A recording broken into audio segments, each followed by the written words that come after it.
about 100 years, maybe a little over 100 years, before Hamilcar Barca and Hannibal, the great Hannibal, of course, his son, decided that they had to confront Rome.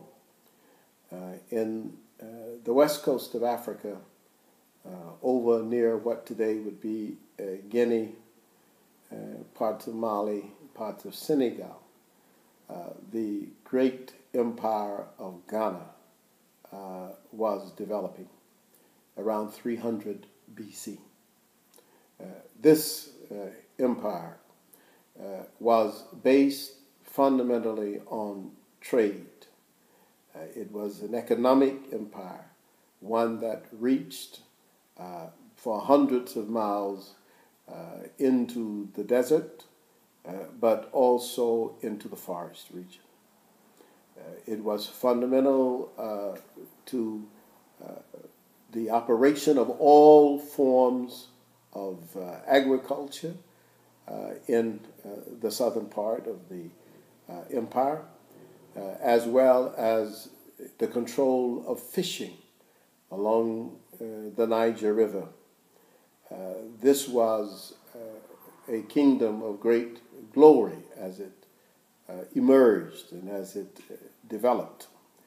And ultimately, Ghana, which of course is really the name of the king, just like we say the Pharaoh of Egypt, for example, or the Mansa of Mali, we have to say the Ghana to represent the title of the great king whose capital city was Kumbi Sale. At Kumbi Sale, one could find a city that was bustling with traders, a city that was full of artisans, especially blacksmiths. It was a city that had developed a great appreciation for what you could do with gold. And it was at the center of the trade between gold and salt. These two commodities made this city one of the great cities of the African world. I mean, it was equal in its importance and significance around the second and third centuries of this era to any of the other cities on the continent. And actually, by the height of its power, around the 10th century, this era, Ghana had no equal anywhere on the continent. One would have to look far to find an equal to the Ghana kingdom in the 10th century, this era. Yet, at the heart of this notion of empire in Ghana was a strong core of disciplined military people, those who not only studied war, but they also studied administration of areas that had been conquered, how you cover territories. This was at perhaps the very beginning of what would be considered the constitution of this confederation now made into an empire in Ghana.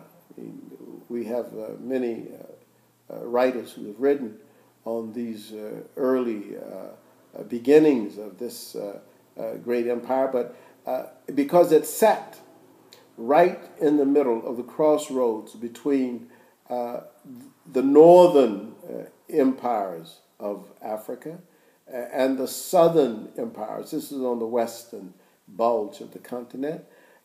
It was the crossroads. And crossroads always have some innovation, something new, something coming forth.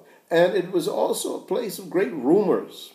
when we read the stories that have been written about Ghana, we understand that it amassed not only great amounts of gold, but it amassed, of course, a tremendous amount of salt as well. And those coming from the north would often come through Kumbisali.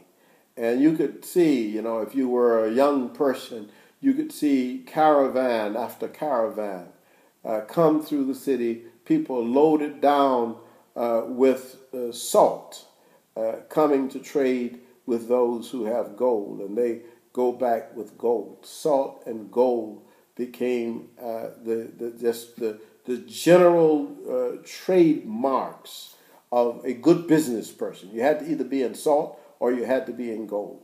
And I think today, when I look at black people, I sometimes think about that, because we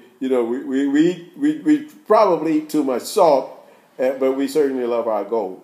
But this was the idea behind the whole development of the Empire of Ghana, until, of course, its defeat by Mali in 1240.